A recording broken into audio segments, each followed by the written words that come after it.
Hello guys, and welcome to my review of the Monster 24K professional DJ style headphones painted in a shiny 24K like gold.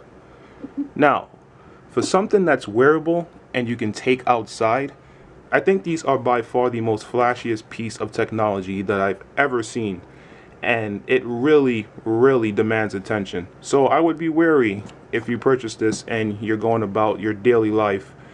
I would be very aware of where you are in certain neighborhoods. So let's get back to the headphones. These remind me of the Beats Pro. The Beats Pro has a very similar design when you look at it from the side. It has the same swivel back feature, meaning that this headphone also, the air cups swivel back like a DJ. I guess it's good for DJs so they can actually monitor they can monitor the track as well as listening to the ambience in the crowd and the playback from the speakers. And also it has the same kind of robust cable with the coil next to the jack that goes into the source to help extend the length of the cable. Now within the box, I'm just going to give you a quick overrun. It's the same old kind of fancy presentation. Pictures of the headphones right there, as well as some notes from Monster. I believe Joel Lee himself just describing the headphones and why it was a supposedly good choice to buy them. And this pouch right here, you have your your warranty documentations that really no one ever reads, and you also get a microfiber cloth right here. So when you lift this pouch up, the headphones will be nestled right here, and within this little box right here, you get two cables. The cable that I just showed you, which is the Pro style cable that doesn't have an inline mic, and then you do get a smaller inline mic cable that is suitable for portable listening devices such as your phone.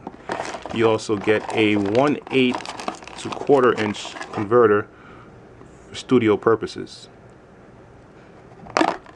And within here you also get a flimsy carrying pouch, which I don't even know where I put that, but I don't even use that because it's so unprotected.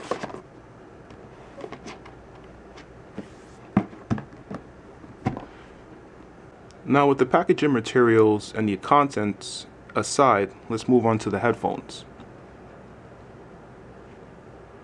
Now these are the Monster 24Ks, and as you can see, these things look stunning. Very nice design. When I first read about these, I immediately thought that they'd look cheap because I read plastic with painted gold, and you already know how those end up looking. Very cheap. In certain lighting you can see the gold is not real, but however these actually look like gold. Like, they're very convincing. I've had tons of friends essentially ask me whether or not these were made of gold or if the paint is real gold, and it's impossible because one, they're $300, and to have this much gold, it'll cost way more than $300, and two, gold is very heavy and these will be incredibly uncomfortable. But yeah, these are insanely sexy. As you can see, it says the Monster logo up top, and then at the side it says 24K with the Monster logo. It says Monster up there. It says limited edition right there. I'm not sure if you guys can see it that well because of how much reflection that this offers. This is just a constant gleam. It can probably just blind someone if the sun hit this in the right angle. And then it says pure Monster sound over here. So now enough of the aesthetics. How do these sound? And first of all, what is the comfort factor? So these are very comfortable, as you can see from the giant plush ear pads. They're not really over the ear, but the pads go around the ear, but the opening of the pads, they're not big enough that your ears will get inside. So these are just basically giant on-ear headphones, just like the Beats Pro are. However, the clamping force on these are not to the extent of that headphone, so these are much more comfortable.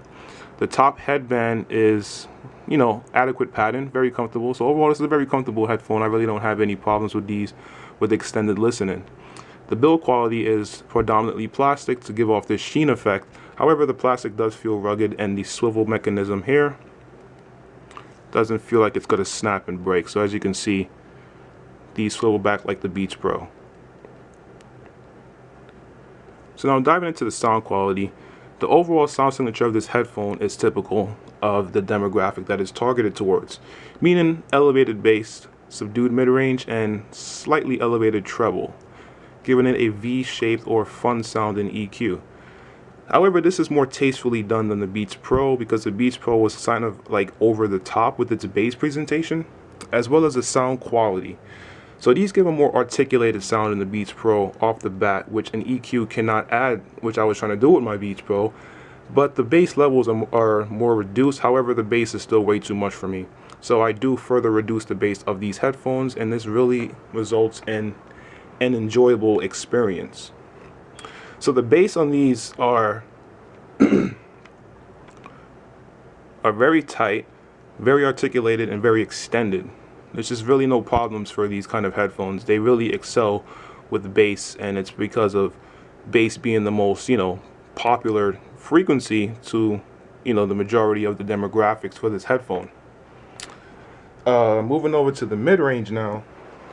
The mid-range actually has some emphasis to it in the lower region, which gives a nice weighty sound to the vocals. And it also has some articulation there and some really good clarity. So the vocals don't sound muffled on top of each other. The instruments within that region really sound defined and articulated, and they actually have depth, something that the Beats Pro had a little of, but these approach the levels of some top of the line audiophile, closed back portables that I've heard. I think these actually might have the biggest soundstage that I've heard in a portable closed back, mainly due to probably its gigantic design. Well, these are not really that big, but they're bigger than normal. So this allows the speakers to be a bit further away from the eardrums to allow more air and space to be between, which allows the effect of the soundstage to be increased. Moving over to the treble on these are a bit elevated. However, it's a very clean sounding treble, so it's not harsh and strident, which makes that a giant disaster if it's elevated and strident at the same time. So the treble on these are pretty much relatively good. I actually like the fun EQ sound for certain genres. However, if I want to listen to like more well-rounded approaches, or I want to listen to every music that I have, I will go towards the Sennheiser HD700 or my Shure SE535s. More well-balanced, more smoother, articulated, oriented headphones. However, these really sound good with electronic music like drum and bass, techno, dubstep, hip-hop, music that are synthesized. They sound absolutely superb on these when they're EQ'd. I mean, some people might prefer the bass of these in their stock form. However, I can't deal with that much bass just pounding away at me. I need to really reduce that. But yeah, these are actually really good sounding headphones. And moving on to the soundstage, like I said previously, it's a very open soundstage, which is actually surprising. It also has very good instrument separation, and it actually gives the sense of music being presented towards you, as opposed to music just being sent straight down your ears, where you can actually detect two speakers at the side of your head. These actually give an open sound, and it's kind of surprising, because I didn't expect this level of sound quality from a headphone that looked like this. I thought this was going to be style without substance, and I was just going to pick them up and then instantly refund them. But after I heard them and I was tinkering with them with the EQ, these really just sound amazing for the demographic that these are targeted to. So I would rate these higher than the Beats Pro, and probably even higher than the Beats Studio Wireless, and probably the best headphone that I've heard targeted towards those younger crowds that like the more flashier design in their technology when they're outside. But I think these take this a bit overboard. However, they're still beautiful. They're not like they're flashy and they look ridiculous with their, being like ridiculously brightly colored, looking like toy headphones or something like that. These look very, blinged out, basically. It's gold. And you already know gold is associated with value. And yeah, I'm kind of getting off track, but these are just beautiful. And I would highly recommend these because they're about $300, and if you can tinker around with the equalizer, these can offer you a very good sound. So yeah, this has been my review of the Monster 24K DJ style headphones, and I'm just going to give you a quick tour of them again because these are just absolutely beautiful. And like always, if you have any questions or comments that weren't answered in this video, feel free to comment below and I will try to answer them to the best of my ability. Thanks for watching this video, guys, and later.